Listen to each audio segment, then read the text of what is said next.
So as I post pictures on social media and YouTube, I get quite a few questions about where my favorite places to hike in Texas are. So I'm going to talk a little bit about that today and also why I like to hike so much personally and with my kids and the benefits from it and what I think it does for kids and some of the behaviors that I see when we're hiking and mostly the benefits from it.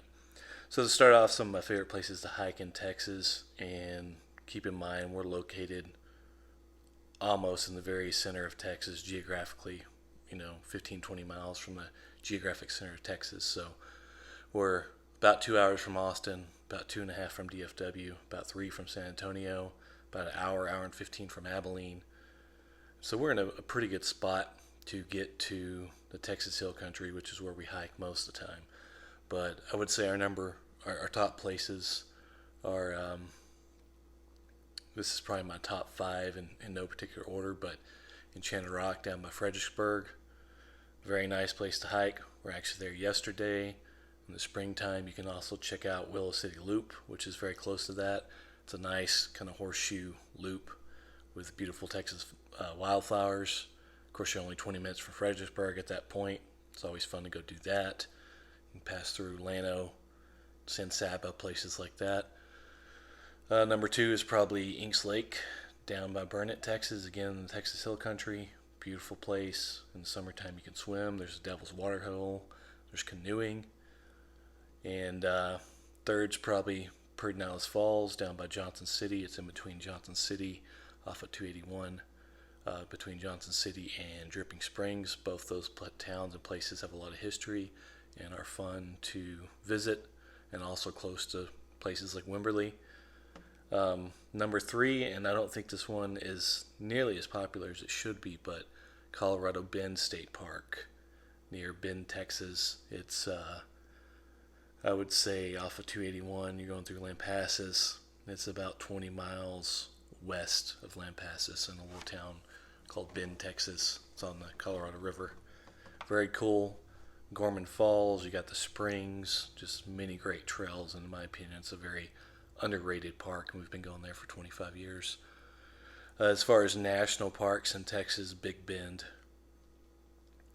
is, of course, one of my favorites. It's very remote, so we've only been there once, but it's one of my favorite places to hike.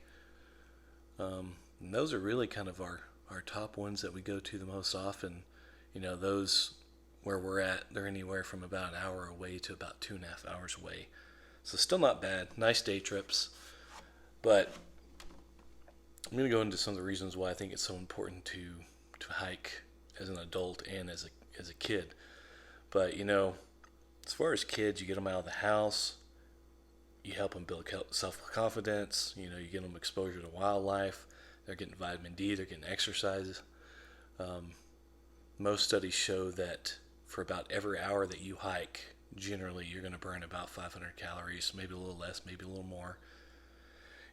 For kids, they're getting out, they're getting away from their devices, they're not sitting on the couch, getting out of the house in a world where we're all way too connected to everything, including being in school, electronics that they use for learning Monday through Friday during the school year. So I think it's really important to do day trips and weekend trips and get your kids outside, and just for more than just an hour, even. But it teaches kids. Again, they get wildlife exposure. They gain empathy and compassion. They kind of learn about the circle of life. And you may be hiking along a trail and see buzzards circling and about to eat something that's died. So, not that you can't see that on the roadway, but seeing that up close and just realizing how short life can be for every creature on this planet, I think teaches kids a lot. Again, you get to unplug. They practice leave no trace, so don't leave your trash laying around. You see trash, pick it up. We usually carry a bag with us in our bag, and we'll pick up trash along the way within reason, And of course, we try not to leave ours. So, as far as kids learning respect and empathy, sometimes it's hard to learn these. Even in the classroom, it's hard to learn. But just observing animals, you can learn a lot about yourself and a lot about respect and empathy. Birds nest, baby animals, kind of learn how they all live and survive, which is cool. And again, death. So, spending times on the trails and out at these state parks, it just educates everyone. It kind of gives you this respect for the weather and everything around you. As you're hiking, weather's unpredictable, especially in Texas. A storm may blow up on us, and we may be an hour from getting back to the truck. So it teaches kids about that. They generally learn basic first aid a lot more quickly if they're used to being outdoors.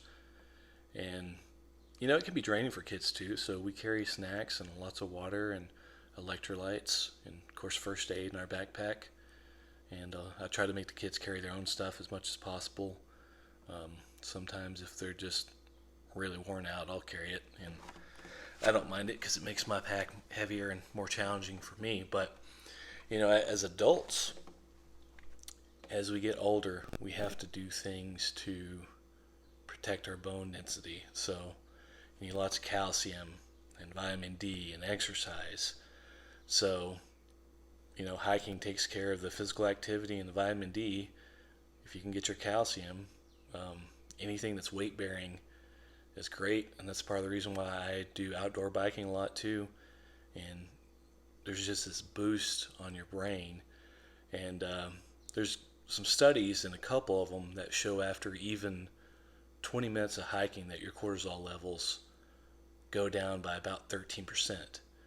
And most people that hike often, or if they're outdoors often, if they work out, you can reduce your mental health risk, having issues there, by 50%.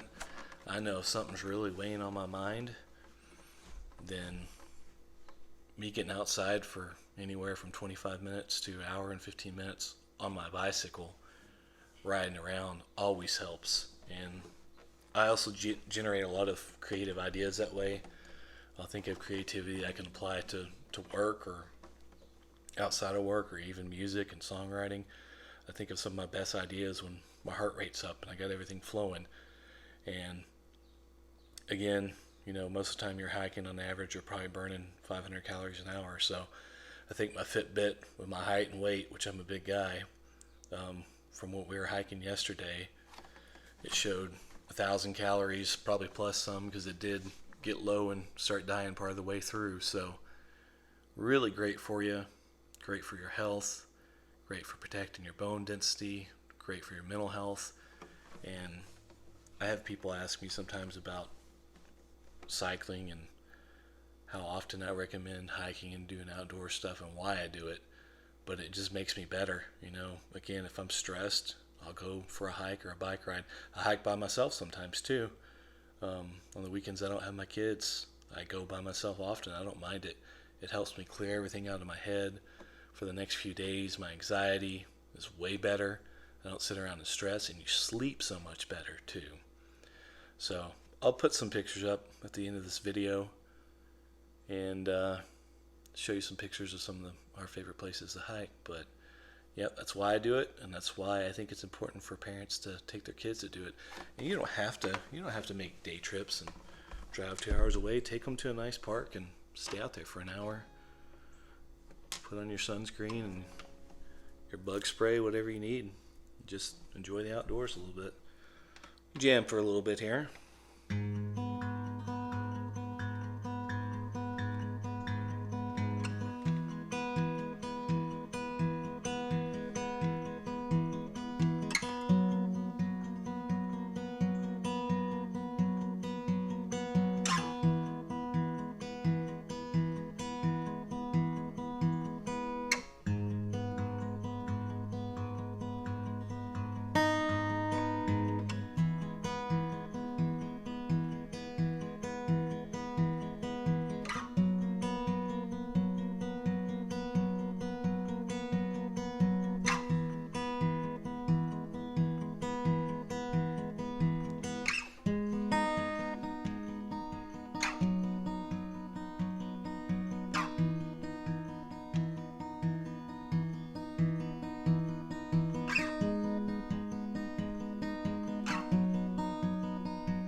song's called Parallel. I did post another video with it. I wrote it a couple weeks ago. So, between music and outdoors, it's kind of my therapy for everything. But follow, like, subscribe.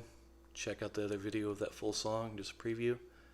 And next are some photos with the state parks that we've been to, kind of give you a preview of what they are. And I hope you go online and book. Used to, state parks were easier to get into and they didn't limit them as much. But now, places like Enchanted Rock in the spring, sometimes you have to hit that window of, I think they let you book 2 weeks ahead at the earliest. Now, I could be wrong, but I've had to log on just right after passes go on sale to actually get a spot, like over the spring break weeks. It's really hard. They've done better. They had some COVID restrictions for a while to where they limited how many people were in the park. For Enchanted Rock, Pedernales was like that. All of them, really. But I would say Pedernales Falls near Johnson City and Enchanted Rock near Fredericksburg are probably some of the two hardest to get into during the busy season. So, I did say that, but, spring break's over with. It's April now. I did book Enchanted Rock and Pedernales Falls on a Tuesday and did get in for Saturday. I couldn't have the exact times that I wanted. I prefer to start mid-morning instead of afternoon on the hike. But I did get those on Tuesday for Saturday, which is kind of rare. So I guess it does get a little bit better. But just use caution. Don't think that you're just going to drive up to Enchanted Rock, Inks Lake, Pedernales Falls, or Colorado Bend State Park and just get in like you used to be able to do. You got to book a week or two ahead. And I remember one time I really wanted to go Enchanted Rock, and I called and talked to somebody, and they're like, no, for the time that you want to go, it's when we hadn't been for a while. They're like, you probably need to log on as soon as the passes come available. And I think at the time it was like at midnight that night. And so I got on at something like 12:01 and booked them and got them, because they do fill up, and it gets like that in the summertime too. Inks Lake is super busy in the summer because they have a lot of really good camping. And anyway, just some tips there. I hope this helps you. I hope it gives you some insight on things to do that are fun with your children and yourself, and hell, go for a solo hike. It's great.